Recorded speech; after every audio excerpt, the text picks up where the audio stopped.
إن الحمد لله نحمده ونستعينه ونستغفره ونؤمن به ونتوكل عليه ونعوذ بالله من شرور أنفسنا ومن سيئات أعمالنا من يهده الله فلا مضل له ومن يضلله فلا هادي له وأشهد أن لا إله إلا الله وحده لا شريك له وأشهد أن محمدا عبده ورسوله أرسله بالحق بشيرا ونذيرا وداعيا إلى الله بإذنه وسراجا منيرا أما بعد فقد قال الله تبارك وتعالى في كلامه المجيد وفي فرقانه الحميد أعوذ بالله من الشيطان الرجيم بسم الله الرحمن الرحيم لا أقسم بيوم القيامة ولا أقسم بالنفس اللوامة أيحسب الإنسان أن لن نجمع عظاما وقال الله سبحانه وتعالى أيضا إذا سلسلت الأرض سلسالها وأخرجت الأرض أثقالها وقال الله سبحانه وتعالى إذا السماء انشقت وقال الله سبحانه وتعالى إذا السماء انفطرت الحمد لله সমস্ত প্রশংসা আল্লাহ সুবহানাহু ওয়া তাআলার জন্য যে আল্লাহ সুবহানাহু ওয়া তাআলা আমাদেরকে আজকে ইয়াউমুল জুমার দিনে পবিত্র মাহে রমাদানের পরে ঈদুল ফিতরের ছুটি সুন্দরভাবে কাটিয়ে পুনরায় কর্মস্থলে যোগ দেওয়ার এবং বাইতুল তাকওয়া মসজিদে এসে ইয়াউমুল জুমার সালাত আদায় করার জন্য তৌফিক দান করলেন। সে আল্লাহ পাকের দরবারে লাখো কোটি শুকরিয়া জানাই বলি আলহামদুলিল্লাহ। অতঃপর দরুদ ও সালাম বর্ষিত হোক বিশ্বনবী জনাবে মুহাম্মদ রাসূলুল্লাহ সাল্লাল্লাহু আলাইহি ওয়াসাল্লামের উপর। সম্মানিত উপস্থিতি, মসজিদের মুসল্লিবৃন্দ, আজকে আমি জুমার খুতবায় আপনাদের সামনে কিয়ামতের আলামত নিয়ে আলোচনা করব। অনেকগুলো আলামত রয়েছে কিয়ামতের। বিভিন্ন গবেষকগণ, বিভিন্ন লেখকগণ, বিভিন্ন কোরআন হাদিস নিয়ে যারা গবেষণা করে, কিয়ামতের আলামতগুলো কোরআন এবং সুন্নাহয় ছড়িয়ে ছিটিয়ে আছে, এক জায়গায় জমায়েত করা, একত্রিত করা নয়। যদি আমরা পবিত্র কালামে পাকে খুঁজতে যাই, তাহলে আল্লাহ সুবহানাহু ওয়া তাআলা পুরা কোরআনের বিভিন্ন জায়গায়, বিভিন্ন আয়াতে, বিভিন্ন সূরার ভিতরে কিয়ামতের বিভিন্ন আলামত, বিভিন্ন ভয়াবহ ঘটনা বিভিন্নভাবে আলোকপাত করেছেন। সেই সাথে নবী করিম সাল্লাল্লাহু আলাইহি ওয়াসাল্লাম তিনি তার 23 বছরের নবুয়তের জিন্দেগিতে তিনি বিভিন্ন সময় চলাফেরায়, উঠা বসায়, বিভিন্ন সময় কিয়ামতের আলামতগুলো বলেছেন। সবচেয়ে বড় গুরুত্বপূর্ণ ব্যাপার হলো যে কিয়ামত হবে একজন মুমিন হিসাবে। মুমিনের ঈমানের 6টি আলামতের একটি গুরুত্বপূর্ণ, 6টি স্তম্ভের একটি গুরুত্বপূর্ণ স্তম্ভ হলো কিয়ামত কায়েম হবে। যারা ঈমান আনয়ন করেছে তারা পরবর্তী আখিরাতের দিবসের প্রতি তারা বিশ্বাস স্থাপন করে, তথায় কিয়ামত হবে। কিয়ামত হওয়ার পরেই পরকালীন জীবন শুরু হবে। এটা ঈমানদার মুমিন মুত্তাকিদের একটি গুরুত্বপূর্ণ বিষয়। আজকের আলোচনায় আমি আপনাদের সামনে যে বিষয়টি তুলে ধরবার চেষ্টা করব, সেটি হলো আল্লাহ সুবহানাহু ওয়া তাআলা পৃথিবী সৃষ্টি করার পর থেকে পৃথিবী যেদিন ধ্বংস হয়ে যাবে সেই পর্যন্ত পৃথিবী একদিন ধ্বংস হবেই হবে। সৃষ্টি করেছেন রব্বুল আলামিন, এটা ধ্বংস হবে। এবং ধ্বংস হওয়ার কিছু নীতিমালা, কিছু সিস্টেম রব্বুল আলামিন বর্ণনা করেছেন। তবে যারা সৌভাগ্যবান, যারা ইমানদার মুমিন মুত্তাকি হবে, যারা আল্লাহর নিকটে গ্রহণযোগ্য ব্যক্তি হবে, তারা বিভিন্নভাবে বিপদ আপদ থেকে তারা বাঁচিয়ে চলার চেষ্টা করবে। আর যারা হতভাগ্য দুর্ভাগ্য হবে, তারা বিভিন্নভাবে বিভিন্ন ফিতনার ভিতরে জড়িয়ে তারা তাদের ঈমানকে ধ্বংস করে ফেলবে। একজন বিচক্ষণ মুমিন, একজন বিচক্ষণ ঈমানদার, একজন চালাক মুমিন হিসেবে যারা বিচক্ষণভাবে নিজেদের ঈমানকে টিকিয়ে রাখার জন্য সাধ্য অনুযায়ী চেষ্টা করবে, তারাই বিচক্ষণতার পরিচয় দেবে। এবার আসুন, কিয়ামত হবেই হবে। আমরা যদি হাদিসে জিবরিলের দিকে তাকাই, সেখানে আমরা কিয়ামত নিয়ে কিছু কথা আমরা পেয়ে যাব। সেই সঙ্গে আমি আপনাদের সামনে উপস্থাপন করার চেষ্টা করব কিয়ামতের ছোট বড় অনেকগুলো আলামত রয়েছে। ছোট ছোট আলামত এবং বড় আলামত।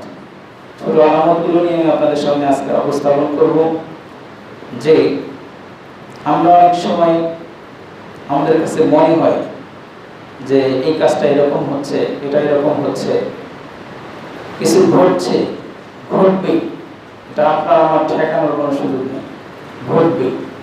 তবে বিষয় যেগুলো ঘটবার সেগুলো ঘটবে, কিন্তু বিচক্ষণ মুমিন হিসেবে আপনার আমার দায়িত্ব কর্তব্য হলো আমরা সেখান থেকে সাধ্য অনুযায়ী বেঁচে থেকে আমাদের ঈমানকে রক্ষা করব। আমাদের আল্লাহ সুবহানাহু ওয়া তাআলা যতক্ষণ আমাদেরকে হায়াত তাইয়্যিবা দান করেছেন, ততক্ষণ পর্যন্ত আমরা আমাদের এই ঈমানকে টিকিয়ে রেখে আমরা যেন দুনিয়ার জিন্দেগিকে বিদায় দিতে পারি। সম্মানিত উপস্থিতি, আল্লাহ সুবহানাহু ওয়া তাআলা পবিত্র কোরআনে একটি সূরা নাযিল করেছেন।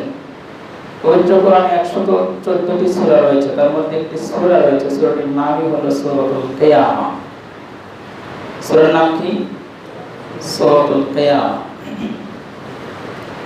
এই কিয়ামা সূরাটিতে আল্লাহ সুবহানাহু ওয়া তাআলা বলছেন, বিসমিল্লাহির রহমানির রহিম, লা উকসিমু বিয়াউমিল কিয়ামা। আল্লাহ সুবহানাহু ওয়া তাআলা তিনি কসম করছেন, কসম করে কথা বলছেন। কসম মানুষ কখন করে, আমরা কখন করি? একটা মানুষ কোনো কিছু বিশ্বাস করতে চায় না, তার মনের কথাটা সর্বোচ্চ প্রচেষ্টায় মানুষকে বোঝানোর চেষ্টা করে, তবুও বোঝে না। শেষ পর্যন্ত আমরা কসম করে বলি, আমি কসম করে বলছি এটাই সত্য কিংবা এটাই মিথ্যা। আল্লাহ সুবহানাহু ওয়া তাআলা কখনো মিথ্যা কথা বলেন না, আল্লাহ সুবহানাহু ওয়া তাআলা কখনো সন্দেহপূর্ণ কথা বলেন না। এটা আমাদের ঈমানের একটা অংশ। আল্লাহ সুবহানাহু ওয়া তাআলার প্রতি আমাদের ধারণা কি, আমাদের বিশ্বাস কি? এমন একজন রব আমাদের, এমন একজন রবের বান্দা আমরা, যিনি কখনো সন্দেহপূর্ণ কোনো কথা বলেন না, যিনি কখনো ওয়াদা দিয়ে ওয়াদা খেলাফ করেন না, যিনি কথায় সবচেয়ে সত্যবাদী, তিনি কথায় কখনো ভুল বলেন না। তার বিধান, তার নীতিমালা কোনো পরিবর্তন হয় না। যেটা তিনি বলেছেন সেটা তিনি করবেন। আল্লাহ সুবহানাহু ওয়া তাআলা তারপরেও এই মানুষকে বোঝানোর জন্য কসম করে কথা বলছেন, লা উকসিমু। আল্লাহ বলছেন, আমি কসম করছি বিয়াউমিল কিয়ামা, কিয়ামত দিবসের। কিয়ামতের দিবস একটি হবে, কিয়ামত হবে। আল্লাহ সুবহানাহু ওয়া তাআলা বলছেন, যারা মুমিন তারা বিশ্বাস করবে। এই কথার উপরে পার্থক্য হয়ে যাবে। পৃথিবীতে যত মানুষ আছে, মানুষগুলো দুভাগে ভাগ হয়ে যাবে। একদল তারা বিশ্বাস করবে, তারা ঈমানদার। যারা বিশ্বাস করবে না, তারা মুনাফিক, কাফের, ফাসিক, বেঈমান, ঈমানদার নয়। আল্লাহ সুবহানাহু ওয়া তাআলা কসম করে বলছেন, লা উকসিমু, আমি কসম করছি বিয়াউমিল কিয়ামা, কিয়ামত দিবসে। কসমের সিস্টেমটা পবিত্র কোরআনে আল্লাহ সুবহানাহু ওয়া তাআলা অন্যান্য সূরায় যে জায়গাগুলোতে করেছেন, সেখানে ওয়াও দিয়ে কসম করেছেন, যেমন ওয়াল আসর। এখানে কসম শব্দটাকে উল্লেখ করে নয়, ওটা কসমের জন্য ব্যবহার হয়, কিন্তু এই সূরাতে উকসিমু আমি কসম করছি শব্দটাকে খাস করে উল্লেখ করে আরো তাগিদ দিয়ে এটা বলছেন বিয়াউমিল কিয়ামা, কিয়ামত দিবসের কসম করছে, মানে কিয়ামত দিবস কায়েম হবেই হবে, এতে কোনো সন্দেহ নেই।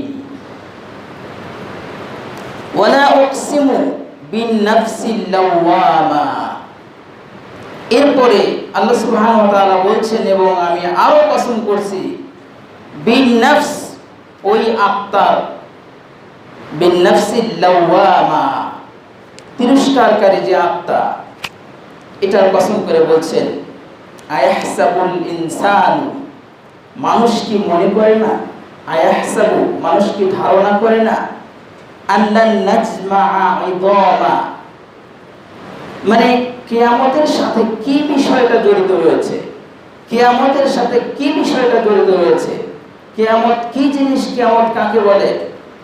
আল্লাহ সুবহানাহু ওয়া তাআলা বলেন আল্লান নাজমাআ ইদামা, মানুষ মারা যাবে, মানুষের হাড়গুলো মাটির সাথে মিশে যাবে, একসময় তার কোনো অস্তিত্ব থাকবে না, মাটির সাথে মিশে যাবে, মনে হবে যে এই মানুষ কি আবার ফিরে আসতে পারে, মানুষ কি আবার তার স্বশরীরে গঠিত হবে। কিন্তু আল্লাহ সুবহানাহু ওয়া তাআলা বলছেন আল্লান নাজমাআ ইদামা, মানুষ কি মনে করে যে তার এই হাড়গুলো কখনোই রব্বুল আলামিন একত্রিত করতে পারবেন না। চলো সুবহানাল্লাহ, প্রথমবার যেভাবে করেছিলেন দ্বিতীয়বার কেন, এরপরে যদি হাজার হাজার বার প্রয়োজন হয় হাজার হাজার বার একইভাবেই করতে পারবেন, অগণিত বার করতে পারবেন, তিনিই হলেন রব্বুল আলামিন। আমরা এই সহজ উদাহরণটাকে ভুলে যাই, মনে হয় যে প্রথমবার আমরা সৃষ্টি হয়েছি এটা আমাদের মনে নাই, এটা আমরা যেন ভুলেই গেছি। কিন্তু একটা মানুষ মারা যাবে, তার হাড়গুলো মাটির সাথে মিশে যাবে, সে আবার পূর্বের মতো তার দেহটাকে রব্বুল আলামিন আবার গঠন করবেন, এটা অসম্ভব মনে হয়। অথচ আপনি তো আগে কিছুই ছিলেন না। আল্লাহ সুবহানাহু ওয়া তাআলা সূরা তাহারের মধ্যে বলছেন হাল আতা আলাল ইনসানি হিনুম মিনাদ দাহরি লাম ইয়াকুন শাইআন মাযকুরা, আমরা সামনেরটা দেখে মনে হচ্ছে যে এটা কি সম্ভব, অথচ একটা সময় ছিল আমাদের উপরে অতিবাহিত হয়ে গিয়েছে যে আমি বলতে একজন কেউ পৃথিবীতে ছিল, আছে বা থাকবে এরকম উল্লেখ করার মতো কিছুই ছিল না। কে বলছেন? রব্বুল আলামিন বলছেন লাম ইয়াকুন শাইআন মাযকুরা, উল্লেখ করার মতো তো কিছুই ছিল না। এখন তো আমার একটা শরীর হয়েছে, ছোট কিংবা বড়, মোটা কিংবা খাটো, কালো কিংবা ফর্সা, বড় কিংবা ছোট, বুদ্ধিমান কিংবা বুদ্ধিহীন, একটা নাম আছে, কিন্তু এক সময় তো কিছুই ছিল না। সেটা কে করেছেন? রব্বুল আলামিন করেছেন। জোরে সোরে বলেন সুবহানাল্লাহ।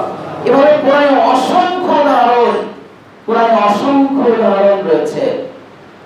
জাকারিয়া আলাইহিস সালাতু ওয়াস সালাম, মারিয়াম আলাইহিস সালাতু ওয়াস সালামের ঘটনায় সন্তান দেওয়ার কথা, তিনি বললেন যে কিভাবে সম্ভব যে আমার স্ত্রী বন্ধা, আমি বৃদ্ধ হয়ে গিয়েছি, আমার সন্তান হবে, এটা কিভাবে সম্ভব? আল্লাহ সুবহানাহু ওয়া তাআলা বললেন তিনি তোমাকে প্রথমবার কিভাবে সৃষ্টি করেছেন, তখন তো অসম্ভবই ছিল, তখন কিভাবে সৃষ্টি করেছেন পুনরায় তিনি করবেন, এটা তার জন্য সহজ একটা ব্যাপার, এটা তার জন্য একেবারে সহজ একটা ব্যাপার, ইজি একটা ব্যাপার। তো যাই কিয়ামত নিয়ে যারা মুমিন তারা এ নিয়ে কোনো সন্দেহপূর্ণ আচরণ তারা কখনোই করে না, করবে না, পূর্ণ বিশ্বাস রয়েছে কিয়ামত হবেই হবে। কিন্তু বিষয় হলো কিয়ামত যে হবে এর জন্য আমাদের প্রস্তুতি কতটুকু, আমরা আমাদের দুনিয়ার জিন্দেগিতে চলাফেরা করছি, অসংখ্য ক্ষতিগ্রস্ততার মধ্যে আমরা হাবুডুবু খাচ্ছি, আমরা সেখান থেকে বাঁচতে পারছি না। কিয়ামতের আলামতগুলো আমরা আজকে একটু সংক্ষিপ্তভাবে শুনবো এই জুমার সংক্ষিপ্ত খুতবার সময়, এবং আমরা সাধ্য অনুযায়ী বেঁচে থাকার চেষ্টা করবো যে কিয়ামতের ক্ষতিকারক যে আলামতগুলো রয়েছে সেগুলোর সাথে যেন আমার কোনো সম্পর্ক কোনোভাবে না থাকে, এবং যেগুলো বিশ্বাস করা সেগুলো বিশ্বাস করবো, যেখান থেকে বিরত থাকা সেখান থেকে বিরত থাকার চেষ্টা করবো। আল্লাহ সুবহানাহু ওয়া তাআলা আমাদের সবাইকে তৌফিক দান করুন, বলুন আমিন। সম্মানিত উপস্থিতি, কিয়ামতের আলামত ছোট ছোট অসংখ্য আলামত রয়েছে, অসংখ্য আলামত রয়েছে। তার মধ্যে ছোট এবং বড় দুই ধরনের আলামত। তো আমরা ছোট কিছু আলামত নিয়ে আলোচনা করব এবং শুরুর দিকে বড় কয়েকটি আলামতের কথা বলবো। যেমন আপনার আমার নবী, প্রিয় নবী মুহাম্মদুর রাসূলুল্লাহ সাল্লাল্লাহু আলাইহি ওয়াসাল্লাম এই পৃথিবীতে আগমন করেছেন, এসেছেন, এটাই হলো কিয়ামতের একটা প্রথম বড় আলামত। জোরে সোরে বলেন সুবহানাল্লাহ। বিশ্বনবী সাল্লাল্লাহু আলাইহি ওয়াসাল্লাম পৃথিবীতে আসার আগে কিয়ামতের আলামত হিসেবে অন্য মানুষ যাই কিছু ভাবতো বা বলতো, কিন্তু কিয়ামত যে হবে তার আলামতগুলো যা আছে তার মধ্যে একটা প্রথম আলামত হলো যে শেষ নবী এসে গেছে, শেষ নবী পৃথিবীতে আগমন করেছে। এটা একটা কি আলামত, কিয়ামতের আলামত। মানে শেষ হচ্ছে, নবীদের শেষ হয়ে গেল, তার মানে এরপরে আর কি হবে? এরপরে শেষ হবে, শেষই তো হবে। যে শেষের শেষ আলামতটা হলো মুহাম্মদ সাল্লাল্লাহু আলাইহি সাল্লাম পৃথিবীতে আগমন করা। এ ব্যাপারে হাদিসে এসেছে রাসূল করিম সাল্লাল্লাহু আলাইহি সাল্লাম সাহাল ইবনে সাদ আস-সাঈদি রাদিয়াল্লাহু তাআলা আনহু ইয়াকুলু ক্বালা রাসূলুল্লাহ সাল্লাল্লাহু আলাইহি সাল্লাম, তিনি বলছেন, সাহাল ইবনে সাদ থেকে বর্ণিত, তিনি বলছেন যে রাসূল সাল্লাল্লাহু আলাইহি সাল্লাম নিজে বলেছেন যে বুইস্তু আনা ওয়াস-সাআ, আমি প্রেরিত হয়েছি, আমি প্রেরিত হয়েছি, ওয়াস-সাআ এবং কিয়ামত, আমি এবং কিয়ামত এই দুটো কি কাহাদিহি মিন হাদিহি আও কাহাতাইনি আও ফাররান বাইনা সাবাবাতাইনি ওয়াল মুসতা। দুটি আঙ্গুলকে রাসূল সাল্লাল্লাহু আলাইহি ওয়াসাল্লাম দেখিয়ে দিলেন যে দুটি আঙ্গুল সাবাবা এবং মুসতা, এই দুটি আঙ্গুলকে একত্রিত করে দেখলেন যে আমি এবং কিয়ামত এই দুটো এরকম পাশাপাশি অবস্থান করছি। জোরে সোরে বলেন সুবহানাল্লাহ। এই দুটি নোট এক জায়গায় দাঁড় করিয়ে দিলে যেমন এর মাঝখানে আর কোনো কি নাই, কোনো ফাঁকা নাই, কোনো জায়গা নেই, মানে একসাথে, মানে কিয়ামতের জন্য শুরুই হয়ে গেল এরকম একটা অবস্থা। এত নিকটবর্তী হয়ে কিয়ামত শুরু হয়ে যাবে বা কিয়ামত রয়েছে। এরপরে রাসূল করিম সাল্লাল্লাহু আলাইহি ওয়াসাল্লাম পৃথিবীতে 23 বছরের জিন্দেগি, নবুয়তের জিন্দেগি পার করেছে। এরপরে আপনাদের সকলের জানা রয়েছে যে কাফের মুশরিকরা তারা রাসূল করিম সাল্লাল্লাহু আলাইহি ওয়াসাল্লামকে জাদুকর বলতো। কি বলতো? জাদুকর বলতো। তো তাদের একটা ধারণা ছিল যে দুনিয়াতে যারা জাদু করে তারা দুনিয়াতে অনেক কিছুর উপরে জাদু করতে পারে, কিন্তু চন্দ্র সূর্যের উপরে কখনো জাদু করতে পারবে না, চন্দ্র সূর্যকে তারা জাদু করতে পারবে না। এজন্য তাদের মনে কৌতূহল জাগলো, তারা বলল যে রাসূল সাল্লাল্লাহু আলাইহি ওয়াসাল্লামকে বলল, আপনি যদি চাঁদকে দ্বিখণ্ডিত করে দেখাতে পারেন তাহলে আমরা বুঝবো যে আপনি নবী, জাদুকর নন। কারণ কোন জাদুকর তার জাদু দিয়ে চাঁদকে কখনো দ্বিখণ্ডিত করতে পারবে না। কত বড় চিন্তা! রাসূল করিম সাল্লাল্লাহু আলাইহি ওয়াসাল্লাম কি করলেন? চন্দ্র, রাসূল সাল্লাল্লাহু আলাইহি নিজস্ব কোনো ক্ষমতায়, নিজস্ব কোনো কেরামতিতে এটা সম্ভব ছিল না। আল্লাহ সুবহানাহু ওয়া তাআলা তিনি রাসূল সাল্লাল্লাহু আলাইহি ওয়াসাল্লামকে নির্দেশ করলেন, হে নবী, তুমি তোমার আঙ্গুল দিয়ে চাঁদকে ইশারা করো, চাঁদ দ্বিখণ্ডিত হয়ে যাবে। জোরে বলুন সুবহানাল্লাহ। কিন্তু সবচেয়ে বড় কথা হলো যে এরকম তো অনেক উদাহরণ, এরকম তো অনেক আলামত আমাদের সামনে পেশ করা হচ্ছে বা হবে, আমরা জানি না, জানবো, শুনি নাই, শুনবো, কিন্তু আমাদের পরিবর্তন কি হবে? তারাও তো বলেছিল রাসূল সাল্লাল্লাহু আলাইহি ওয়াসাল্লামকে জাদুকর বললে ইমান আনয়ন করলো না, তাহলে চাঁদ যদি দ্বিখণ্ডিত করে দেখাতে পারে বুঝবে জাদুকর নয়, সত্যিকারের নবী, যেটা আল্লাহর প্রদত্ত হুকুম বা বিধান অনুযায়ী সম্ভব, এছাড়া সম্ভব নয়। কিন্তু চাঁদ দ্বিখণ্ডিত হওয়ার পরেও কি তারা ইমান আনার সুযোগ পেয়েছিল? লাভ কি বলে? চাঁদ দ্বিখণ্ডিত হওয়ার মতো এত বড় একটা ঘটনা, কিন্তু তারপরেও অনেকেই দেখেছে, তারপরেও তারা ইমান আনতে পারে। সম্মানিত উপস্থিতি, এরপরে রাসূল করিম সাল্লাল্লাহু আলাইহি ওয়াসাল্লাম দুনিয়ার জিন্দেগিতে, নবুয়তের জিন্দেগি পার করে তিনিও দুনিয়া থেকে বিদায় নিলেন। ইন্না লিল্লাহি ওয়া ইন্না ইলাইহি রাজিউন। রাসূল সাল্লাল্লাহু আলাইহি ওয়াসাল্লাম বিদায় নেওয়ার আগে কোরআনের একটি সর্বশেষ সূরা নাযিল হয়েছিল। কি সূরা বলতে পারবেন? সূরার নাম সূরাতুন নাসর। নাসর, আসর না, সূরা নাসর। সূরা নাসরের ভিতরে আল্লাহ সুবহানাহু ওয়া তাআলা বলেন ইযা জাআ নাসরুল্লাহি ওয়াল ফাত, যখন আল্লাহর সাহায্য বিজয় আসবে, ওয়া রাআইতান নাসা, হে নবী আপনি দেখতে পাবেন যে মানুষ ইয়াদখুলুনা, তারা প্রবেশ করছে দলে দলে, ইয়াদখুলুনা তারা প্রবেশ করছে ফি দীনিল্লাহি, দ্বীনের মধ্যে আফওয়াজা, দলে দলে। সুবহানাল্লাহি ওয়া বিহামদিহি। যখন আল্লাহর সাহায্য বিজয় আসবে তখন মানুষ দলে দলে দিনে প্রবেশ করবে। তো রাসূল করিম সাল্লাল্লাহু আলাইহি ওয়াসাল্লামের দায়িত্ব কি ছিল? যে মানুষকে দিন বোঝানো, দিন শিখানো, দিনের দাওয়াত দেওয়া মানুষের কাছে। এই দাওয়াত যদি মানুষ পেয়ে যায়, মানুষ যদি দাওয়াত গ্রহণ করে নেয়, তাহলে তো রাসূল সাল্লাল্লাহু আলাইহি ওয়াসাল্লামের কাজ শেষ।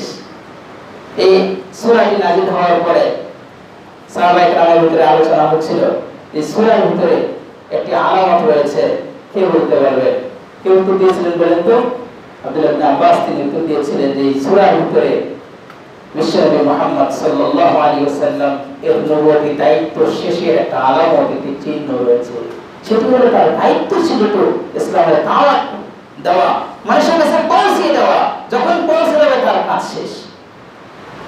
সুতরাং আল্লাহ সুবহানাহু ওয়া তাআলা বলে দিলেন ফাসাব্বিহ বিহামদি রাব্বিকা, সুতরাং তুমি কি করো? তাসবিহ পাঠ করো, প্রশংসার সাথে তোমার রবের তাসবিহ বলতে ঘোষণা করো, ওয়াস্তাগফিরহু, এবং তার নিকটে ক্ষমা প্রার্থনা করো। হাদিসে এসেছে রাসূল সাল্লাল্লাহু আলাইহি ওয়াসাল্লাম এই সূরা নাযিল হওয়ার পর থেকে তিনি প্রতিনিয়ত একটা দোয়া আর সাজদায়, বিশেষ করে সাজদায় পাঠ করতেন। সূরাটিকে বলেন একটা দোয়া করতেন। দোয়াটা কি? সুবহানাকা আল্লাহুম্মা রাব্বানা ওয়া বিহামদিকা আল্লাহুম্মা ফিরলি। এই দোয়াটা পড়তেন, মানে এই আয়াতের সাথে দোয়ার জন্য একটা বাক্যের মিল আছে। এর বলে সুবহানাল্লাহ। এবার আসেন রাসূল সাল্লাল্লাহু আলাইহি ওয়াসাল্লাম বিদায় গ্রহণ করেছেন, এটাও কিয়ামতের একটি আলামত। এরপরে ধন সম্পদ বৃদ্ধি হওয়া, মানুষের ধন সম্পদ বৃদ্ধি হবে। গত কয়েকদিন আগে আমি একজনের সাথে কথা বলছিলাম, ওনার স্বপ্নটাই হলো অনেক বড়, অনেক টাকা হতে হবে, অনেক কিছু হতে হবে। তো আমি ভাইকে বললাম যে ভাই, আজকে টাকার জন্য, অর্থের জন্য, সম্পদের জন্য আপনি যতটা ব্যস্ত, যেন সম্পদ হতে হবে, লাগবে লাগবে, গাড়ি হতে হবে, বাড়ি হতে হবে, জমি জায়গার মালিক হতে হবে, সবাই আমাকে দেখে বিত্তশালী বলবে, সম্পদশালী বলবে, সবাই আমাকে শ্রদ্ধা করবে, সম্মান করবে, আমি একজন ধনী মানুষ, আমি একজন সম্পদশালী ব্যক্তি, এটা দেখে মানুষ আমাকে সম্মান করবে। এটার জন্য আজকে আপনি যতটা ব্যস্ত হচ্ছেন, আল্লাহ না করে যদি ঈমানের উপর টিকে থাকার সুযোগ হয়, তাহলে এই সম্পদ আপনার কাছে চলে আসবে। আপনি সম্পদ খুঁজতেছেন, সম্পদ চলে আসবে। আজকে সম্পদ পাওয়ার জন্য ততটা ব্যস্ত, কিন্তু মনে রাখবেন রাসূল করিম সাল্লাল্লাহু আলাইহি ওয়াসাল্লাম বলেছেন প্রতিটি মানুষের কাছেই সম্পদ চলে আসবে, সবাই সম্পদশালী হয়ে যাবে, সবার কাছে সম্পদ আসবে, কিন্তু যাকাত দেওয়ার, যাকাত নেওয়ার মানুষ খুঁজে পাবে না। যাকাত নেওয়ার মানুষ খুঁজে পাবে না। একজনের কাছে যাকাত নিয়ে যাবে, সে বলবে আগামী কাল আসলে আমি নিতাম, গতকাল আসলে আমি নিতাম, কিন্তু আজকে আমার প্রয়োজন নেই। এটাই যদি হয় মানে এটা অবশ্যই হবে। রাসূল করিম সাল্লাল্লাহু আলাইহি ওয়াসাল্লাম বলেছেন, তার প্রত্যেকটি কথাই আল্লাহর পক্ষ থেকে ওহী, ওয়া মা ইয়ানতিকু আনিল হাওয়া ইন হুয়া ইল্লা ওয়াহয়ুন ইউহা। আল্লাহ তাআলা আদেশ ছাড়া রাসূল সাল্লাল্লাহু আলাইহি ওয়াসাল্লাম কোনো কিছুই বলেন না। তাহলে এটাও কিন্তু বলেছেন, সুতরাং অবশ্যই এটা আল্লাহর ওহী নিয়েই বলেছেন। সুতরাং প্রত্যেকটা মানুষের কাছে সম্পদ আসবে। আমার বলার কথা ছিল যে আজকে আমরা সম্পদের জন্য যেমন ব্যস্ত হয়েছি, ঈমান যদি থাকে আর এই সম্পদ যদি আমার কাছে এসে যায়, একটা সময় সম্পদকে সরানোর জন্য এতটাই ব্যস্ত হব, সম্পদ কেন আমার কাছ থেকে সরে, সম্পদ কেন আমার কাছে এত সম্পদ থাকলে আমি বিপদে পড়ে যাব, এত সম্পদ আমি কি করব, আল্লাহর কাছে কি হিসাব দেব। ঈমান আছে, ভয় আছে, কিন্তু সম্পদ সরাবার জন্য পাগল হবে। এর আগে কিসে পাগল ছিল? সম্পদ জমানোর জন্য। ইনকাম করার জন্য, উপার্জন করার জন্য ব্যস্ত ছিল, তার চেয়ে অনেক অনেক বেশি করে ব্যস্ত হবে সম্পদ যেন নিজের কাছ থেকে দূরে সরে যায়, এটা যেন আর কাছে না থাকে। কারণ এটা থাকবে মানে তার কাছে কি হবে? ফিতনা তৈরি হবে, বিপদে পড়ে যাবে, সম্পদ মানুষের ফিতনা হবে। এই আলোচনা শোনার পরে, রাসূল সাল্লাল্লাহু আলাইহি ওয়াসাল্লামের কথা শোনার পরেও কি আমরা সম্পদের পিছনে দৌড়ানো বাদ দেব? না, বাদ দেব না, দৌড়াতেই থাকবো। এটাও একটা কি আমাদের আলামত যে বলা হবে, শুনবে, কিন্তু এটা মেমোরাইজ করবে, এটা আমলে নেবে, সেটার মধ্যে থামবে, প্রচেষ্টা করবে, সেটা আসবে না। আমাদের গতি ঠিকই থাকবে, গতিতে কোনো পার্সেন্টেজ কমবে না। আল্লাহ তাআলা আমাদেরকে হেফাজত করুন। রাসূল সাল্লাল্লাহু আলাইহি ওয়াসাল্লাম বলেছেন, লা তাকুমুস সাআ হাত্তা ইউসিলু ফীকুমুল মাল ফায়াফিদু হাত্তা ইউহিম্মা রাব্বাল মাল। ওই হাদিসটি রাসূল সাল্লাল্লাহু বলেছেন, ততক্ষণ পর্যন্ত কিয়ামত হবে না যতক্ষণ পর্যন্ত মানুষের মাল অনেক বেশি হবে, অনেক বেশি হয়ে যাবে, সম্পদ এত বেশি হবে যে সম্পদ তারা রাখার জায়গা পাবে না, হিসাব জানবে না, নিজেই জানবে না কত কিছু হয়েছে। এরপরে সাদাকা গ্রহণ করার মানুষ থাকবে না। এরপরে রাসূল সাল্লাল্লাহু বলেছেন যে হাত্তা ইয়ারিদাহু ফায়াকুলুল্লাযী ইয়াকদুরু আলাইহি লা আরাবালি। একজন ব্যক্তির কাছে যাবে সম্পদ নিয়ে, সে বলবে না আমার সম্পদের প্রয়োজন নেই, তুমি আমাকে যাকাত দিতে আসছো, সম্পদের প্রয়োজন নেই, আমার আছে, আমি যাকাত দেওয়ার জন্য খুঁজে বেড়াচ্ছি, লোক পাচ্ছি না। কি ভয়াবহ পরিস্থিতি হবে চিন্তা করেন, কি ভয়াবহ পরিস্থিতি। সম্পদ বেশি হবে, সম্পদ নেই, এবার আমরা বিপদে থাকবো। আল্লাহ সুবহানাহু ওয়া তাআলা আমাদেরকে হেফাজত করুন। এটাও কিয়ামতের আলামত, আমরা খুব দ্রুত কিয়ামতের আলামতের দিকে অগ্রসর হচ্ছি। এরপরে আসেন, ফিতনার বিস্তার ঘটবে।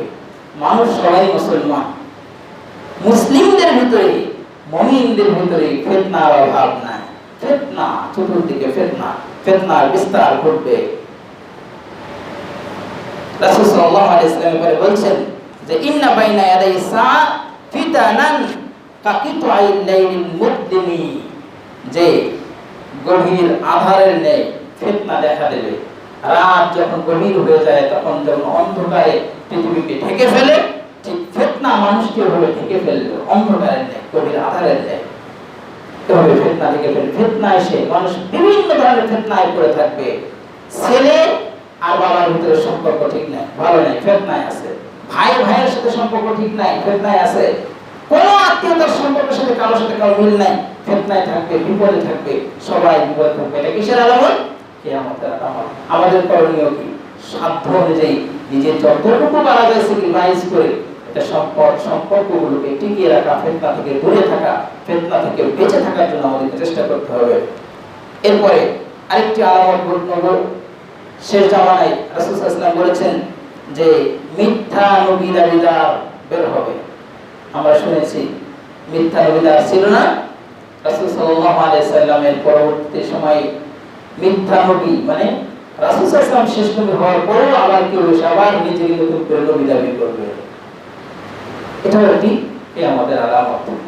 এরপরে আসেন কিছু আলামতগুলো মধ্যে একটি গুরুত্বপূর্ণ আলামত হলো যে মানুষ আমানতের খেয়ানত করবে, আমানতের খেয়ানত হবে, খেয়ানত করবে, আমানত ঠিক রাখতে পারবে না। সেটা যে ধরনের মানুষই বলেন, রাসূল সাল্লাল্লাহু আলাইহি ওয়াসাল্লাম বলেছেন, আবু হুরায়রা রাদিয়াল্লাহু তাআলা আনহু বর্ণিত, তিনি বলেছেন রাসূল সাল্লাল্লাহু আলাইহি ওয়াসাল্লাম বলেছেন ইদা যুইয়াতিল আমানাতু ফান্তাযিরিস সাআ। যখন দেখবে যে মানুষ আমানত ঠিক রাখবে না, আমানতের খেয়ানত করবে, তখন তোমরা কিয়ামতের জন্য তখন তোমরা অপেক্ষা করো। ফান্তাযিরিস সাআ, অপেক্ষা করো যে কিয়ামত চলে আসছে। এইজন্য আমানত কোন হুজুরের কাছে, একজন বড় মাওলানার কাছে আমানত শেখায়, আমানত ঠিক থাকে না। যদি ঠিক না থাকে তাহলে তোমরা অপেক্ষা করো যে কি কিয়ামত চলে এসেছে, কিয়ামত, এই যে কিয়ামত আমাদের সন্নিকটে। এজন্য এটা কিয়ামতের আলামত যে আমানত ঠিক থাকবে না। ক্বালা কাইফা ইদাআতুহা ইয়া রাসূলুল্লাহ সাল্লাল্লাহু আলাইহি ওয়াসাল্লাম। সাহাবী জিজ্ঞাসা করলেন যে হে রাসূল, এটা কিভাবে হবে? ক্বালা ইদা উসনিদাল আমরু ইলা গায়রি আহলিহি। যখন দেখবে যে অযোগ্য মানুষের কাঁধে দায়িত্ব দেওয়া হবে, অযোগ্য মানুষের কাঁধে দায়িত্ব দেওয়া হবে, আর যে অযোগ্য ব্যক্তি সে তো দায়িত্ব সম্পর্কে বোঝে না, দায়িত্ব বুঝবে না, কিন্তু তাকেই সবাই যোগ্য মনে করে দায়িত্ব দেবে, সুতরাং তার কাছে আমানতের ঠিক থাকবে না, আমানত খেয়ানত হবে। দুঃখের সাথে বলতে হয় যে অসংখ্য জায়গায় বর্তমান সময়ের যেমন দেশের উন্নতি হচ্ছে, আবার অনেক জায়গায় আছে যে বিভিন্ন এলাকার উন্নয়নের জন্য বড় বড় বাজেট পাস করা, পুরো বাজেট খেয়ে শেষ করে দেয়। নাউজুবিল্লাহ। কি অবস্থা! আমানত, তার কাছে আমানত ছিল অমুক রাস্তার কাজ হবে, অমুক ব্রিজের কাজ হবে, অমুক বিল্ডিং এর কাজ হবে, অমুক জায়গায় গরিবের এটা ত্রাণ বিতরণ করা হবে, কিন্তু পুরোটাই খেয়ে শেষ। মানুষ খায়, কিছু মিশেল করে খায়, কিছু অল্প করে খায়, কিন্তু না, পুরোটাই খেয়ে শেষ। আমানত কি জিনিস সে বুঝবে না, কারণ সে তো অযোগ্য। আর রাসূল তার কথাই বলেছেন, অযোগ্য ব্যক্তির কাছে যখন দায়িত্ব দেওয়া হবে তখন তার কাছে আমাদের আশা করবে না। কিন্তু দুঃখজনক হলো যে একজন অযোগ্য ব্যক্তি যাই হোক, কিন্তু শিক্ষিত মানুষ, ঈমান ওয়ালা মানুষ, অনেক ধরনের মানুষ, তাদের কাছেও এই আমানত ঠিক থাকবে। সুতরাং আমাদের গুরুত্বপূর্ণ একটি কাজ হলো, যখন আপনার আমার কাছ থেকে আমানতের খেয়ানত হবে, তখন আমরা বুঝে নেব যে আমি কিন্তু কিয়ামতের আলামতের মধ্যে হাবুডুবু খাচ্ছি। কেন আমার কাছে আমানতের খেয়ানত হবে, কেন আমার কাছে আমানত ঠিক থাকবে না? সুতরাং চেষ্টা করতে হবে কিয়ামতের যে আলামতগুলো, ক্ষতিকারক আলামতগুলো থেকে আমরা যেন বেঁচে থাকতে পারি। আল্লাহ সুবহানাহু ওয়া তাআলা আমাদের সবাইকে তৌফিক দান করুন। আমিন। ধর্মীয় জ্ঞান কমে যাবে আর মূর্খ ব্যক্তির কাছে ফতোয়া নেওয়া হবে, এটা কি আমাদের একটি আলামত। রাসূল করিম সাল্লাল্লাহু আলাইহি ওয়াসাল্লাম বলেছেন যে লা তাকুমুস সাআ ওয়া ইম্মা ক্বালা মিন আশরাতিস সাআ আন ইউরফা'আল ইলমু ওয়া ইযহারুল জাহল, যে ইলম উঠিয়ে নেওয়া হবে আর মূর্খতা বৃদ্ধি পাবে। ইলম উঠিয়ে নেওয়া হবে আর মূর্খতা বৃদ্ধি পাবে। এই হাদিসের শেষ অংশে আছে লম্বা হাদিস, যে এমনকি মানুষ ফতোয়া জিজ্ঞাসা করবে মূর্খ ব্যক্তির কাছে। মূর্খ ব্যক্তির কাছে যে কোরআন হাদিসের ইলম নাই, জ্ঞান নাই, তার কাছেও মানুষ জিজ্ঞাসা করবে, ফতোয়া জিজ্ঞাসা করবে। আর ওই ব্যক্তি আবার কি করবে? ফতোয়া দিয়েও দেবে। সে নিজেও পথভ্রষ্ট হবে, যাকে ফতোয়া দেবে তাকেও পথভ্রষ্ট বানাবে। নাউজুবিল্লাহ। তো ইরফাউল ইলম উঠিয়ে নেওয়া হবে। কিভাবে উঠিয়ে নেওয়া হবে? যে হাদিসের মধ্যে এসেছে, রাসূল বলছেন যে ইলমকে মানুষের অন্তর থেকে টেনে হেসড়ে তুলে নেওয়া হবে না, বরং বিজ্ঞ আলেম ওলামা যাদের কাছে ইলম রয়েছে তারা দুনিয়া থেকে বিদায় নেওয়ার মাধ্যম দিয়ে ইলম উঠিয়ে নেওয়া হবে। আমরা আলেম জ্ঞানীদেরকে হারাচ্ছি, সেই মানের আর আমরা পাচ্ছি না, খুঁজে পাচ্ছি না। কিন্তু দুঃখজনক হলেও সত্য যে পৃথিবীতে প্রত্যেকটা দায়িত্ব যেমন পালন আগেও হচ্ছিল, এখনো হবে, ভবিষ্যতে হতেই থাকবে। ছিল একটা সময় যোগ্য ব্যক্তির মাধ্যমে দায়িত্ব পালন হতো, এখন অযোগ্য দিয়ে হবে, কিন্তু হবেই হবে। আমরা ফেতনার মধ্যে পড়ে আছি, এটা কি আমাদের আলামত। আল্লাহ তাআলা আমাদেরকে হেফাজত করুন। আমিন। সম্মানিত উপস্থিতি, সংক্ষিপ্তভাবে আমি আপনাদের কাছে কিয়ামতের আলামতগুলো বলছি। ব্যভিচার বেশি হওয়া, জেনা ব্যভিচার বৃদ্ধি হবে। জেনা ব্যভিচারের কথা যদি আমরা বলতে চাই, এ ব্যাপারে আমরা আরো আলোচনা শুনেছি, এবং বিশেষ করে আলোচনা করার আসলে কোনো প্রয়োজনই নেই। যারাই বোঝেন কম বেশি, একটু চোখ কান খোলা রাখলেই বুঝতে পারবেন যে প্রত্যেকটা মানুষই জেনার সাথে জড়িত আছে। জেনা ব্যভিচার বৃদ্ধি হওয়া, এ ব্যাপারে রাসূল করিম সাল্লাল্লাহু আলাইহি ওয়াসাল্লাম বলেছেন ওয়াজহারুজ জিনা, হাদিসের শেষ দিকে বলেছেন ওয়াজহারুজ জিনা বৃদ্ধি পেয়ে যাবে। যেখানে আল্লাহ সুবহানাহু ওয়া তাআলা বলতে পারেন লা তাকরাবুজ জিনা, তোমরা জিনার নিকটবর্তী হয়ো না। নিকটে হওয়া তো দূরের কথা, নিকটে তো হবেই হবে, জেনার ভিতরেই তারা হাবুড হবে, জেনা বৃদ্ধি পেয়ে যাবে। এটা হলো কিয়ামতের একটি আলামত। আমরা বিভিন্নভাবে জেনার সাথে জড়িত, জেনা সংক্রান্ত আলোচনা আপনারা জেনে থাকবেন যে বিভিন্ন ভাবে জেনাকে বলে এমন একটা অপরাধ, মানুষ জেনা করেনি তবুও তার আমলনামায় লেখা থাকবে সে জেনা করেছে।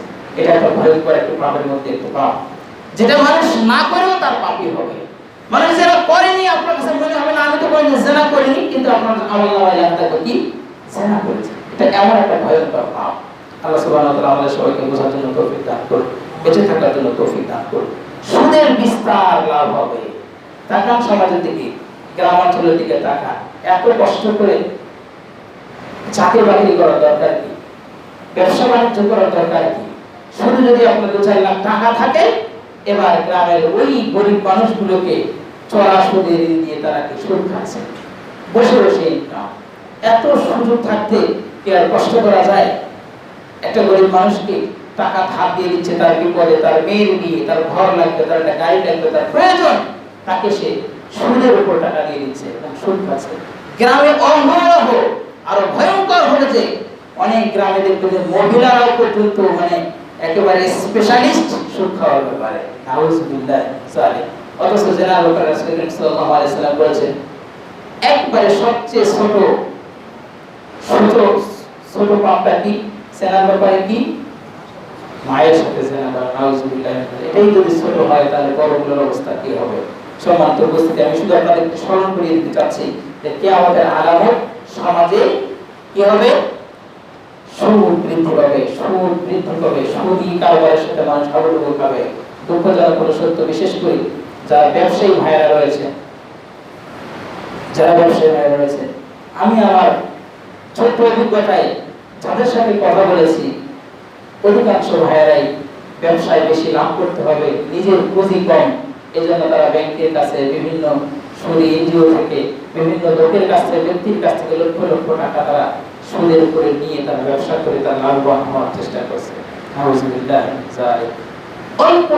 অল্প নিয়ে চলেন, অল্প পুঁজি নিয়ে চলেন, অল্প ইনকাম করেন, হালাল ইনকাম করেন, হালাল ইনকাম ছাড়া আপনার কোনো ইবাদত আল্লাহর দরবারে কবুল হবে না। সুতরাং বেশি করতে হবে। কেন এত বেশি? কেন? ওই যে একটু আগে বললাম, সম্পদ বাড়ানোর চেষ্টা এখন যেভাবে করছেন, ওই সময়টা পর্যন্ত যদি বেঁচে থাকে তাহলে সম্পদ মানুষের কাছে আসার পরে মানুষ এবার সম্পদকে দূরে সরানোর জন্য ততটাই ব্যস্ত হবে, তার চেয়ে বেশি ব্যস্ত হবে যে সম্পদকে আমি কিভাবে সরিয়ে দেবো, এই সম্পদ যেন আমার কাছে না থাকে। এই অর্থ এত বেশি হবে তার হিসাব নিজে দিতে পারবে না, এটাকে সরানোর জন্য ব্যাকুল হবে, কিন্তু আর কোনো উপায় থাকবে না, কোনো উপায় থাকবে না সেখান থেকে বাঁচার। সুতরাং প্রয়োজন অল্পে তুষ্ট থাকা। রাসূল করিম সাল্লাল্লাহু আলাইহি সাল্লাম বলেছেন গিনা বিনান নাফস, ওই ব্যক্তি সবচেয়ে বড় ধনী যার অন্তরটা বড়, অন্তরটা যার ধনী। আছে অল্প, এটা হলেও চলবে, আলহামদুলিল্লাহ। নতুন একটা জামা আছে, এটা হলে চলবে, নতুন লাগবে না, এটাতেই সে সন্তুষ্ট। যার মন অল্পতে সন্তুষ্ট হয়, অল্পে তুষ্ট হয়, সেই সবচেয়ে বড় ধনী। রাসূল সাল্লাল্লাহু আলাইহি ওয়াসাল্লাম জোরে বলে সুবহানাল্লাহ। অনেক মানুষ এত কেন আরো লাগবে, আরো লাগবে, আরো লাগবে, কিন্তু তার শেষ হয় না, মনের আশাই যেন পূরণ হয় না, মনের চাহিদাই যেন পূরণ হয় না। এত কিনবে তারপরে আরো লাগবে, আরো লাগবে, মনটাই যেন তার ভরে না। অল্পে তুষ্ট থাকা এবং অসংখ্য আদেশ রয়েছে। বিশেষ করে দুনিয়ার প্রতি অনাগ্রহ তৈরি হয়। একটা মুমিনের একটা প্রধান বৈশিষ্ট্য হলো যে দুনিয়ার প্রতি অনাগ্রহ থাকবে। দুনিয়ার প্রতি সে এত ব্যস্ত না, দুনিয়ার প্রতি সে এত ব্যাকুল না, মানে এত লাগবে এরকম না। দুনিয়া অল্প অল্প দিয়ে দুনিয়ার জীবনটা সে পার করবে। রাসূল করিম সাল্লাল্লাহু আলাইহি সাল্লাম বলেছেন কুন ফি দুনিয়া কাআন্নাকা গরীবুন আও আবিরু সাবিল। দুনিয়ার জিন্দেগিতে ওহে ইমানদার মুমিন মুত্তাকি তোমরা কি করো? কুন ফি দুনিয়া কাআন্নাকা গরীবুন, দুনিয়ার জিন্দেগিতে বসবাস করো যেন তুমি একজন গরীব মানুষ। আও আবিরু সাবিল, অথবা একজন পথিক। একজন পথিকের কাছে কি থাকে? একজন পথিকের কাছে কি থাকে? আমি নাম বলছি না, একজন বড় বড় শায়েখ মুহাদ্দিস যারা হাদিসের উপরে ভালো পারদর্শিতা ছিল, শুনেছি তাদের গল্প শুনেছি যে তাদের বাড়িতে শুধু একটা থাকার ঘর কোনো রকমই ছিল, একটা ভালো খাট ছিল না, খাট ছিল না, তারা মাটিতে বিছানা করে থাকতো, ভালো একটা দামি চেয়ার ছিল না যে সেখানে বসবে, সোফা ছিল না, কোনো রকমের মাটিতে তাদের জীবন যাপন করতো। রাসূল করিম সাল্লাল্লাহু আলাইহি ওয়াসাল্লামের জিন্দেগির দিকে আপনি তাকান, আল্লাহ রাসূল সাল্লাল্লাহু আলাইহি ওয়াসাল্লাম কোথায় শুয়েছিলেন? একটা চাটাইয়ের মধ্যে শুয়েছিলেন।